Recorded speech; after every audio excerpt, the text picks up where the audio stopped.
میرا حسین باغ نبوت کا پھول ہے، حیدر کی اس میں جان تو خون بطول ہے۔ کیونکہ سب کے حسین ہیں تو سب پڑھیں گے نا، میرا حسین باغ نبوت آل نبی کا پیار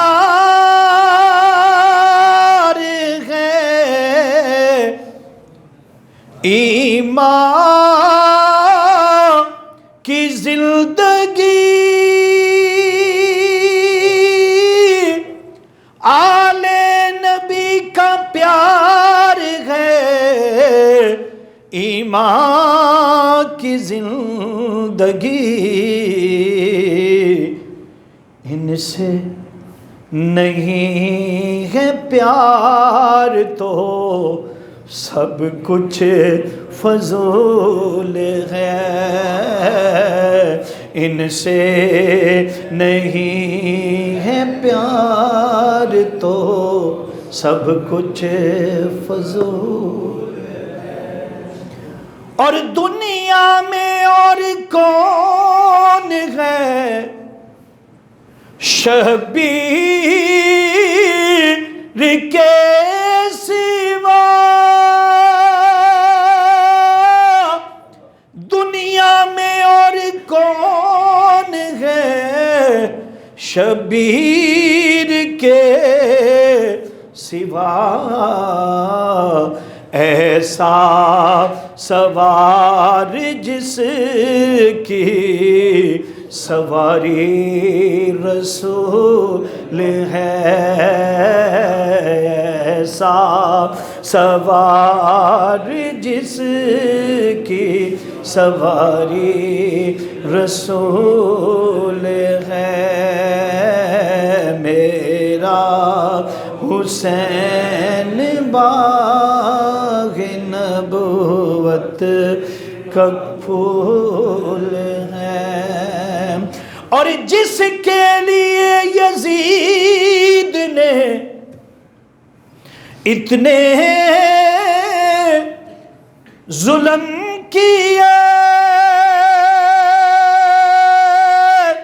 جس کے لیے یزید نے اتنے ستم کیے، وہ تخت تو حسین کے قدموں کی دھول ہے، وہ تخت تو حسین کے قدموں کی دھول، اور کتنی عظیم ذات ہے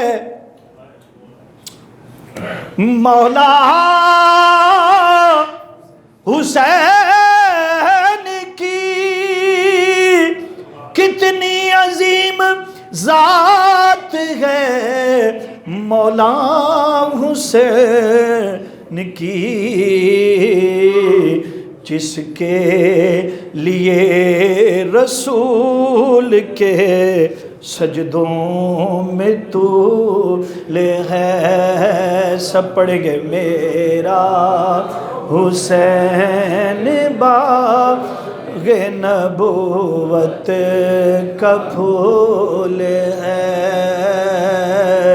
حیدر کی اس میں جان تو خون رسول ہے۔ حمد و صلات کے بعد اللہ رب العزت کا شکر ہے جس کی توفیق سے الحمدللہ تعالی ماہ محرم الحرام سن 1400 45 ہجری کا یہ پہلا جمعۃ المبارک اللہ پاک نے ہم سب کو عطا فرمایا ہے۔ ایک تو نئے سال کا آغاز ہو گیا، اسلامی نئے سال کا۔ آپ حضرات ہم میں سے بہت سے ایسے لوگ ہیں جو انگریزی سال کو سیلیبریٹ کرتے ہیں اور پتہ نہیں کیا کیا کر دیتے ہیں، لیکن انہیں اسلامی سال کی آمد کا پتہ بھی نہیں چلتا۔ حضور کی ہر چیز سے محبت کریں، اسلام کی ہر چیز سے محبت کریں۔ دنیا اور آخرت کی کامیابی اس میں ہے کہ آپ دین اسلام اور بانی اسلام اور وہ ہر چیز جس کی نسبت میرے مصطفیٰ کے ساتھ ہے اس سے محبت کریں اور اس کو اپنا لیں۔ آج میں نے قرآن مجید فرقان حمید کی سورہ الاحزاب کی آیت نمبر 33 کو تلاوت کیا ہے۔ 33 نمبر آیت جو ہے اس کو تلاوت کیا ہے۔ اس کو آپ سنیں گے، ایک تو یہ ہے کہ الحمدللہ تعالی ہم نے علم حاصل کرنا ہے، اس سے آپ کو بہت سارے موتی ملیں گے۔ قرآن پاک کے پاس بہت سمندر ہے، موتیوں کا خزانہ ہے، لیکن ملتا نصیب والوں کو ہے۔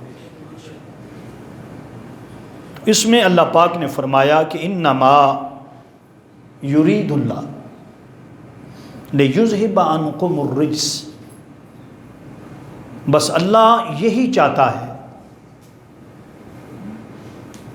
کہ اے رسول صلی اللہ علیہ وآلہ وسلم کی اہل بیت، تم سے وہ ہر قسم کا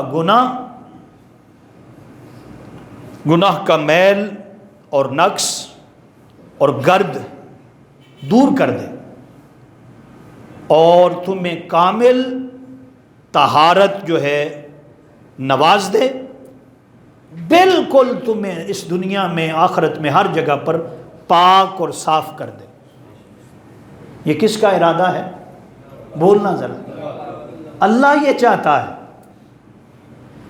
اللہ کا چاہنا اور بندے کا چاہنا ہم بھی چاہتے ہیں، لیکن ہم مجبور ہیں۔ ہم چاہتے ہیں، اگر دنیا کے حساب سے ہو تو کچھ لوگ دنیا چاہتے ہیں، نہیں ملتی، کوشش کرتے ہیں نہیں کر پاتے۔ دل میں کچھ لوگ دین کے لیے کوشش کرتے ہیں، ان کے پاس مال نہیں ہوتا، اسباب نہیں ہوتے، لیکن چاہت ہوتی ہے کہ کاش میرے پاس کچھ ہوتا، میں دین کے لیے خرچ کر دیتا۔ تو ہم بھی چاہتے ہیں، ہم بھی یاد رکھ لیں، جیسی آپ نیت کریں گے ویسا ہی اللہ پاک آپ کو اجر عطا فرمائے گا۔ تو یہاں پر انما یرید اللہ لیذہب، اللہ یہی چاہتا ہے۔ اللہ کیا چاہتا ہے؟ لیذہب عنکم الرجس، یا لیذہب عنکم الرجس اہل البیت یطہرکم تطہیرا، کہ نبی کی اہل بیت تمہیں وہ ہر گناہ کے میل سے، ہر پلیدی، ہر نجاست تم سے دور کر دے اور تمہیں پاک صاف رکھے۔ اب مجھے بتاؤ، سب مل کر بتانا، بھئی جو اللہ چاہتا ہے تو اس کا چاہنا بندے کے چاہنے کی طرح ہے؟ اس نے خود جواب دیا ہے قرآن پاک میں، سن لیں وہ جواب بھی۔ اس نے کہا ہے، سورہ یاسین ہے، انما امرہ اذا اراد شیئا ان یقول لہ کن فیکون۔ اس کی شان یہ ہے کہ وہ جس کا ارادہ کر لے، ادھر بھی تھا انما، ادھر بھی ہے انما، اب قرآن کہتا ہے وہ جس چیز کا ارادہ کرتا ہے، تو پھر ایسے نہیں کہ ارادہ کر لیا، فرمایا جو وہ ارادہ کرتا ہے، ادھر ارادہ ہوتا ہے، پھر کن وہ ہو جاتی ہے، فیکون وہ کہتا ہے تو وہ وجود میں آ جاتی ہے۔ اس کے لیے یہ نہیں کہ اس نے ارادہ کیا ہوا ہے اور آگے اس کی تکمیل نہیں ہوئی۔ اس کا معنی یہ ہے، سن لو، قرآن پاک یہ کہہ رہا ہے کہ اللہ نے حضور کی جو اہل بیت ہے اس سے ہر گناہ، ہر نجاست، ہر پلیدی، ہر جو برائی ہے، ہر رجس، ہر نجاست جو ہے وہ دور فرما دی. انہیں اتنا پاک کر دیا ہے، اتنا پاک کر دیا جتنا اللہ چاہتا ہے، جتنا اللہ. تو پہلی بات آپ کو یہ سمجھ آ گئی، اور آپ نے امید ہے کہ یہ سمجھا ہوگا کہ جو حضور کی اہل بیت ہے اللہ پاک نے انہیں گناہوں سے محفوظ کر دیا. کیا کر دیا؟ یہ ایک چیز آپ نے اس کا فرق ضرور کرنا ہے کہ نبی جو ہوتے ہیں، نبی وہ معصوم ہوتے ہیں، وہ انہیں کرنا نہیں پڑتا. اللہ پاک انہیں دنیا میں بھیج کر پھر حکم جاری نہیں کرتا، اسپیشل طور پر ان کے لیے خاص حکم جاری. وہ پاک پیدا ہوتے ہیں، پاک آتے ہیں، بلکہ ان کے قدموں سے زمین پاک ہو جاتی ہے جس جگہ پر نبیوں کی ولادت ہوتی ہے. یہ عقیدہ ہے، ہم یہ عقیدہ رکھتے ہیں کہ نبی معصوم ہے، اور حضور کی جو اہل بیت ہے وہ اس ایت کے تحت اللہ پاک نے ہر نجاست، ہر گناہ، ہر چیز جو دنیا میں آلودہ کر دیتی ہے، گندا کر دیتی ہے، ہر خیال، ہر چیز ان سے دور کر دی ہے اور انہیں محفوظ کر دیا. اب شیطان بھی انہیں پھسلا نہیں سکتا. رجس کا معنی یہی بنتا ہے. کوئی دنیا کا شیطان، توجہ ادھر کرنا، وہ عام انسانوں جیسے نہیں ہوتے. تو یہی بات ہے یہاں پر میں عرض کر رہا ہوں آپ کے سامنے کہ حضور کی جو اہل بیت ہے وہ کیا ہے. اس ایت کے تحت، یہ ایت جو ہے قرآن پاک کی پوری امت مسلمہ کو پیغام دے رہی ہے کہ اگر کوئی شخص کہے استغفر اللہ کہ حضور کی اہل بیت سے غلطی ہو سکتی ہے، اگر وہ کہے کہ وہ خطا پر تھے یا خطا کر سکتے ہیں، بڑا بے ایمان شخص ہے. کیونکہ قرآن کی آیت کہہ رہی ہے، اس قرآن کی آیت اترنے کے بعد اگر کوئی کہتا ہے استغفر اللہ تو وہ قرآن کے خلاف کہہ رہا ہے. قرآن کے ہم مانتے ہیں، فرق کر رہے ہیں. یعنی معصوم کون ہے؟ ذرا دہرا دیں. نبی علیہ الصلوۃ والسلام جو نبی ہیں وہ کیا ہیں، اور اہل بیت کیا ہے. یہ فرق ہے. اسی پر اگلا وہ رگڑا لگاتے ہیں. وہ کہتے ہیں شاید ہم لوگ جو ہیں حضور کے جو محبت والے لوگ ہیں، شاید ہم یہ کر دیتے ہیں کہ ہم مکس کر لیتے ہیں اور ہم اہل بیت کو نبیوں جیسا سمجھتے ہیں. نہیں بھائی، نبیوں جیسا، لیکن وہ نبیوں سے جدا بھی نہیں ہے. وہ نبیوں سے جدا بھی، آقا نے کسی جگہ پر ان کو جدا نہیں کیا. قیامت کے دن بھی حضور کی اہل بیت جدا نہیں ہوگی. یہ سن لو. تو اللہ پاک نے، آپ نے یہ یاد رکھنا ہے. ایت نمبر کتنی ہے جی؟ 33. کتنے نمبر ہے؟ سورہ الاحزاب ہے. کون سا پارہ ہے بھلا جی؟ 22واں پارہ ہے. اس میں لکھا ہوا ہے کہ جو حضور کی اہل بیت ہے وہ کیا ہے؟ بولنا ذرا. ہر نج سے، ہر آلودگی سے، ہر گناہ سے. خود میں اگر تفسیر میں جاؤں، سنا ہے کبھی آپ نے؟ میں نے سنا ہے. کہتے ہیں جی آپ یوٹیوب پہ سرچ کر لیں، یہی بات ہوگی، لیکن سن لیں. قال نزلت فی خمسہ. کیا بھائی؟ فی خمسہ. خمسہ کتنے ہوتے ہیں؟ بولنا ذرا بھائی، سارے بولنا. فی خمسہ، فی خمسہ فی رسول اللہ صلی اللہ علیہ وسلم وعلی فاطمہ والحسن والحسین. فرمایا کہ سن لو، نازلت فی خمسہ فی رسول اللہ وعلی و فاطمہ، علی و فاطمہ والحسن والحسین.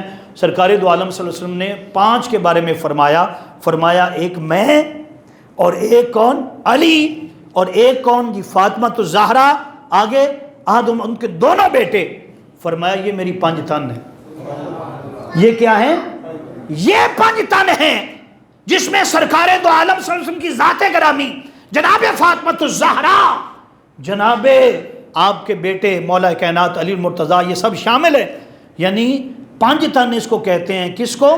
خود حضور، سیدہ فاطمہ الزہرا، آپ کے شوہر مولا کائنات علی المرتضیٰ، اور آپ کے دونوں بیٹے. یہ کیا ہیں؟ کیا نام ہے؟ حسن اور حسین علیہ السلام.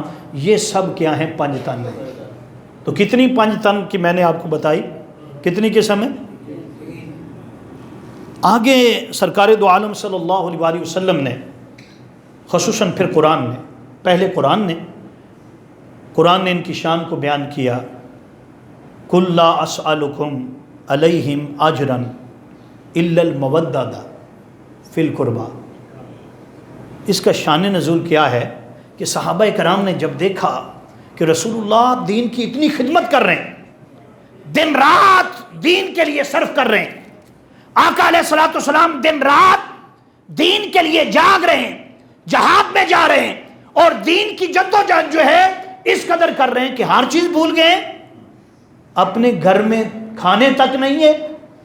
تو صحابہ کرام انصار میں سے سب نے مشورہ کیا کہ ہمیں رسول اللہ کو ہدیہ پیش کرنا چاہیے، نذرانہ پیش کرنا چاہیے، جو حضور اتنی محنت کرتے ہیں تو ہمیں بھی تو کچھ دینا چاہیے نا، اجر دینا چاہیے حضور کو۔ کیا دینا چاہیے؟ اب ان کی ایک سوچ تھی، یہ بات آ گئی، انہوں نے مال اکٹھا کیا۔ کیا کیا جی؟ مال اکٹھا کیا، رسول اللہ کی بارگاہ میں آ گئے، آ کر عرض کی یا رسول اللہ صلی اللہ علیہ وآلہ وسلم، ہم آپ کو کچھ تحفہ دینا چاہتے ہیں، آپ جو دین کی اتنی خدمت کر رہے ہیں، آپ کے صدقے ہمیں قرآن ملا، آپ کے صدقے ہمیں رحمان ملا، آپ کے صدقے یہ سب کچھ ملا ہے، تو ہم چاہتے ہیں کہ ہم آپ کی بارگاہ میں کیا کریں، کچھ زیادہ تو نہیں، کچھ جیسے ہم کہتے ہیں نا، جب حافظ قرآن کی خدمت کرتے ہیں، امام کی خدمت کرتے ہیں، تو ہم کہتے ہیں چلو زیادہ نہیں کچھ تو ہے نا۔ وہ بھی یہی کہہ رہے تھے، تو رسول اللہ صلی اللہ علیہ وسلم نے فرمایا، آپ نے فرمایا کہ مجھے اس کی حاجت، بولنا ذرا، اس کی حاجت، اللہ پاک نے قرآن پاک بھیجا، قُلْ لَا أَسْأَلُكُمْ عَلَيْهِمْ أَجْرًا إِلَّا الْمَوَدَّةَ فِي الْقُرْبَى۔ اے حبیب مکرم صلی اللہ علیہ وآلہ وسلم، آپ فرما دیں کہ سن لو، میں تو تم سے کوئی اجر نہیں طلب کرتا، لیکن میرا رب ایک پیغام دے رہا ہے، میں کچھ نہیں چاہتا، ایک چیز جو اللہ فرما رہا ہے وہ کیا ہے، اسألکم علیہ اجرا الا المودۃ فی القربى، کہ محبوب آپ فرما دیں میں تم سے کوئی اجر نہیں مانگتا مگر اپنے قریبیوں کی محبت مانگتا ہوں۔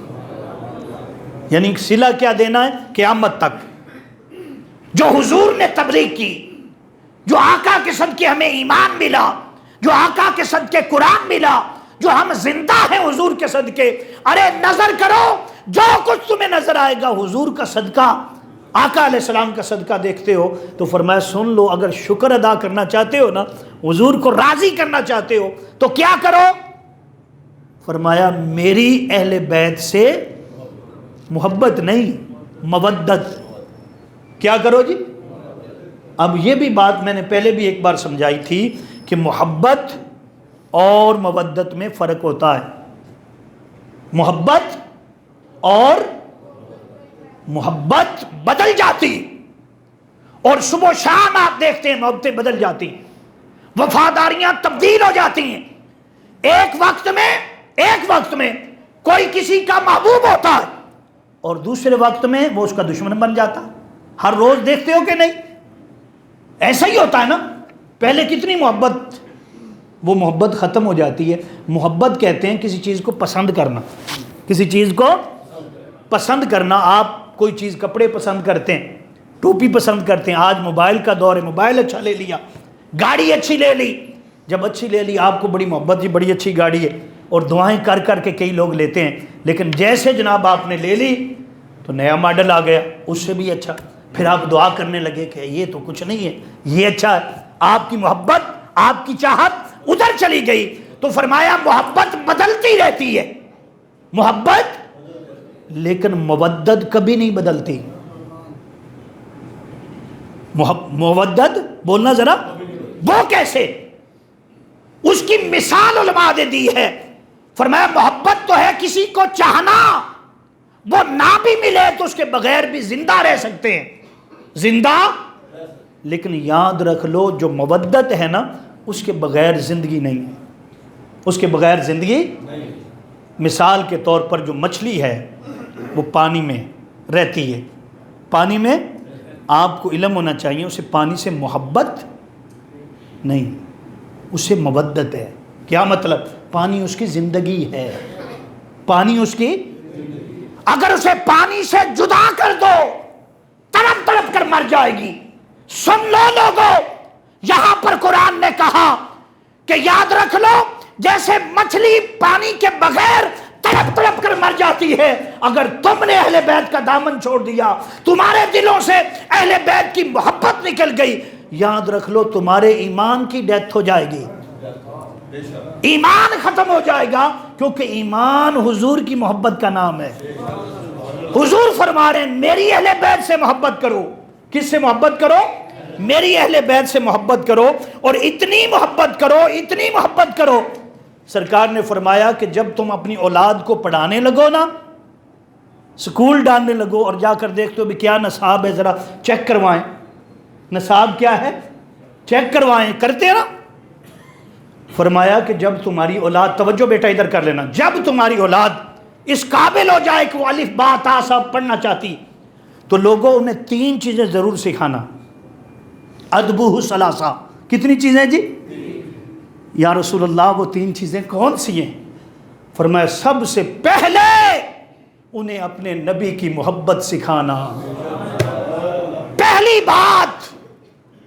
فرمایا ادبہ ثلاثہ میں پہلی بات انہیں سکھانا، کیا سکھانا؟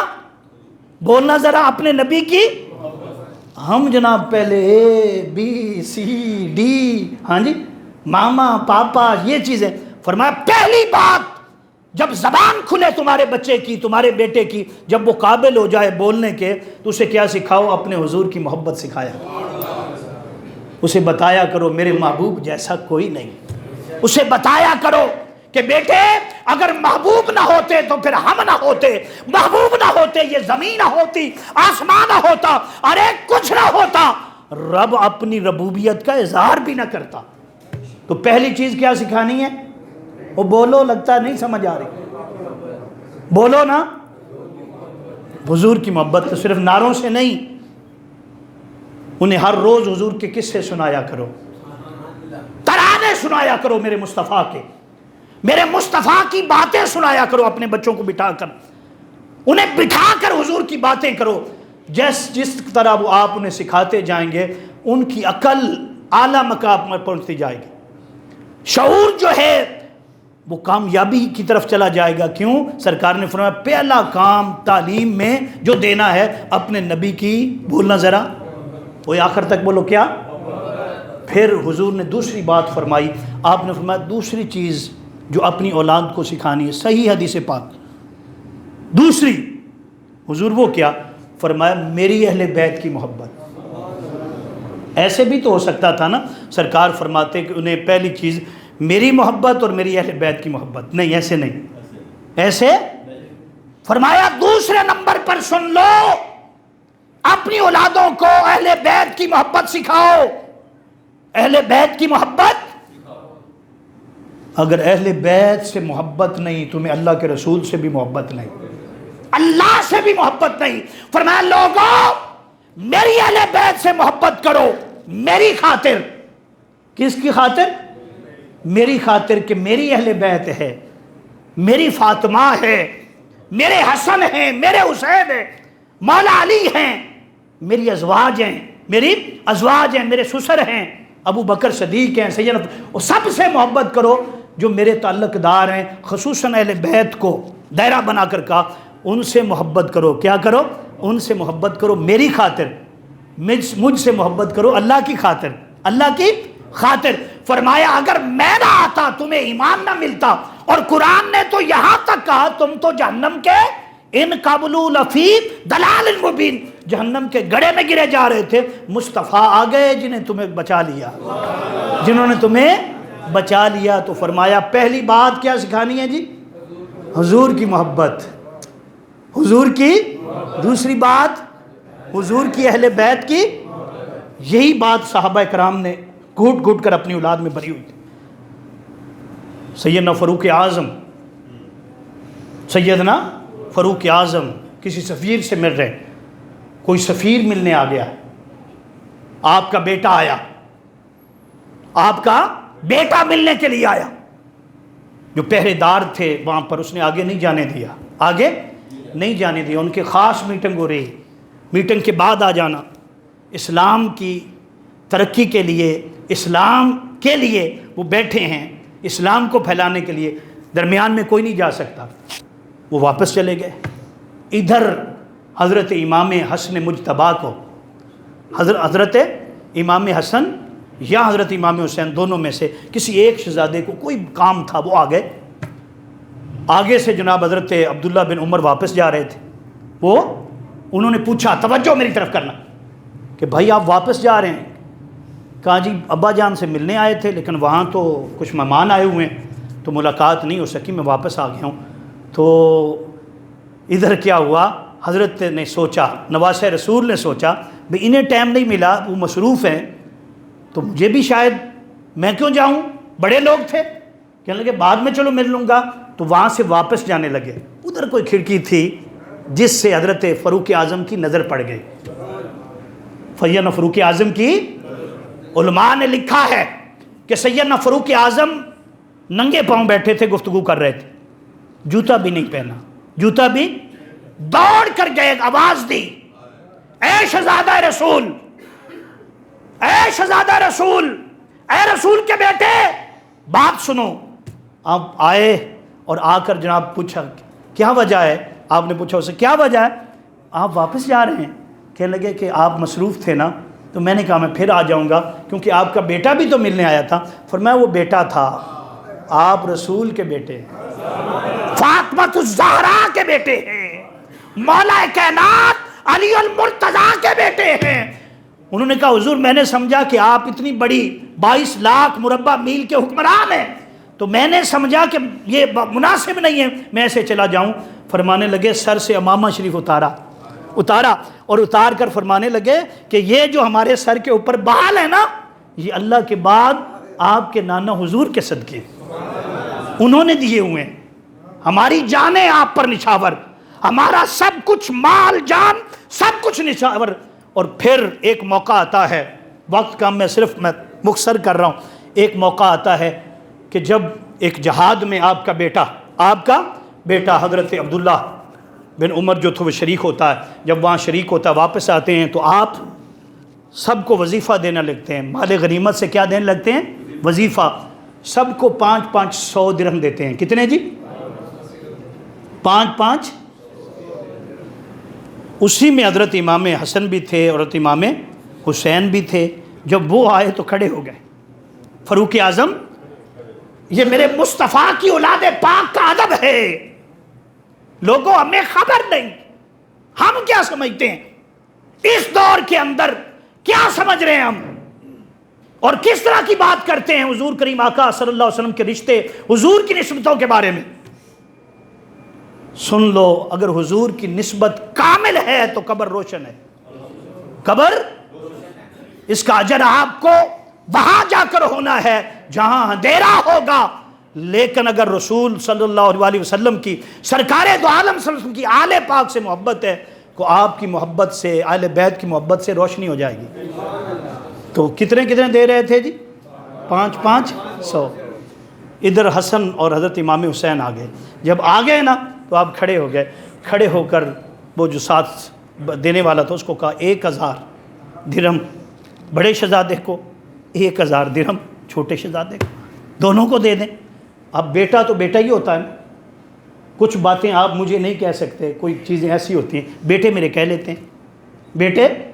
لیتے ہیں، اسی طرح ہمارے جتنے بڑے ان کا حال یہی ہوتا ہے، کوئی بھی ہو تو بیٹا بات کر لیتا ہوتا ہے۔ وہیں پر کھڑے ہو کر حضرت عبداللہ بن عمر نے ایک بات کی، انہوں نے کہا کہ ابا جان میں اس وقت سے جہاد میں شامل ہوتا ہوں جب حضرت حسن اور حسین، حضرت امام حسن اور حسین علیہ السلام چھوٹے تھے۔ کیا تھے؟ جب یہ مدینے کی گلیوں میں پھرتے تھے، کھیلتے تھے، میں اس وقت سے جہاد کر رہا ہوں، میں اس وقت سے کیا کر رہا ہوں؟ جہاد کر رہا ہوں، اور آپ نے انہیں زیادہ دے دیا اور مجھے کم دے دیا۔ تو حضرت عبداللہ بن عمر نے جب یہ بات کی تو سیدنا فاروق اعظم جو تھے فرمانے لگے کہ ایک بات کہوں، سن، تو ان کا مقابلہ کر رہا ہے جن کا مقابلہ کائنات میں اللہ پاک نے کوئی چیز پیدا ہی نہیں کی۔ فرمایا کیا تیرا باپ ان کے باپ جیسا ہے؟ تیری ماں ان کی ماں جیسی ہے؟ کیا تیری نانی ان کی نانی جیسی ہے؟ تیرا دادا ان کے دادا جیسا ہے؟ پھر گنوانے لگے، پھر فرمانے لگے کہ سن لے، ان کے نانا کا نام محمد مصطفیٰ ہے، جن کے صدقے ہم زندہ ہیں، جن کے صدقے یہ سب کچھ ہے ہمیں ملا ہے، ان کا نام کیا ہے؟ محمد مصطفیٰ ہے۔ ان کے والد گرامی علی المرتضیٰ ہیں، ان کی ماں فاطمۃ الزہرا ہیں، ان کی نانی خدیجۃ الکبریٰ ہے۔ فرمایا اگر ایسے رشتے تیرے پاس بھی ہیں تو لے آ، تجھے بھی میں اتنے دے دیتا۔ یہ ہمارے پاس جو کچھ ہے، فرمانے لگے یہ کس کی ہے؟ اللہ کی دین ہے، لیکن صدقہ مصطفیٰ کا ہے۔ صدقہ کیا ہے؟ مصطفیٰ کا ہے۔ یہی سیدنا صدیق اکبر کا بھی عمل تھا کہ جب باہر نکلتے ہیں، خلافت کا دور ہے، دور خلافت ہے، آپ کو پتہ ہے جب خلافت آتی ہے آج دنیا کی خلافت، لیکن یہ محمدی خلافت تھی۔ یہ کیا تھی؟ جب باہر نکلے، بچے کھیل رہے تھے تو کیا کیا؟ ایک بچے کو اٹھایا اور اس کو جناب اپنے کندھے پر بٹھایا۔ لوگوں نے پوچھا کہ حضور یہ کیا ہے؟ فرمانے لگے کہ یہ بچہ حسن اور حسین کا دوست ہے۔ پھر فرمانے لگے کہ ایک بار میں نے دیکھا تھا کہ میرے مصطفیٰ تشریف لے جا رہے تھے اور یہ بچہ جو تھا کھیل رہا تھا، مٹی کے ساتھ کھیل رہا تھا، جب حضور گزرے نا تو اسے کندھے پر اٹھا لی۔ میں نے پوچھا حضور اسے کندھے پر کیوں اٹھایا ہے؟ سرکار فرمانے لگے یہ میرے حسن اور حسین کا دوست ہے۔ اور حضور فرمانے لگے کہ میں نے دیکھا تھا کہ ایک بار یہ بچوں کے ساتھ کھیل رہا تھا، حضرت امام حسن اور حسین بھی کھیل رہے تھے، تو ان کی مٹی قدموں کی اٹھاتا تھا اور اپنے سر میں ڈالتا تھا۔ اور پھر سیدنا فاروق اعظم نے یہ تربیت، یہ تعلیمات میرے مصطفیٰ نے عطا فرمائی تھی کہ جب سرکار نے شہزادہ حسن کو اور شہزادہ حضرت امام حسین کو اپنے کندھوں پر اٹھایا ہوا تھا تو حضرت عمر دوڑ کر آئے اور کہا شہزادو مبارک ہو، تمہاری سواری کتنی خوبصورت ہے، تمہاری سواری کتنی اعلیٰ ہے کہ انبیاء کے سردار ہیں۔ سرکار دو عالم صلی اللہ علیہ وسلم نے فرمایا کہ عمر تو نے مبارک دی، لیکن سن یہ سوار کی طرف تو نے دیکھا ہے، ذرا سواروں کی طرف دیکھنا، اللہ نے انہیں بھی کتنی عظمت عطا فرمائی۔ تو آج میں آپ کو یہ بتانا چاہتا تھا کہ حضور کی اہل بیت سے محبت کرنا یہ قرآن کا حکم ہے، واجب ہے۔ کیا ہے؟ وقت مختصر ہے، اس میں جتنی باتیں میں کر سکتا تھا، جتنی قرآن اور حدیث سے بتا سکتا تھا، وہ میں الحمدللہ تعالیٰ آپ کے سامنے پیش کی۔ انشاءاللہ تعالیٰ اگلے جمعۃ مبارک میں شہادت امام حسین پر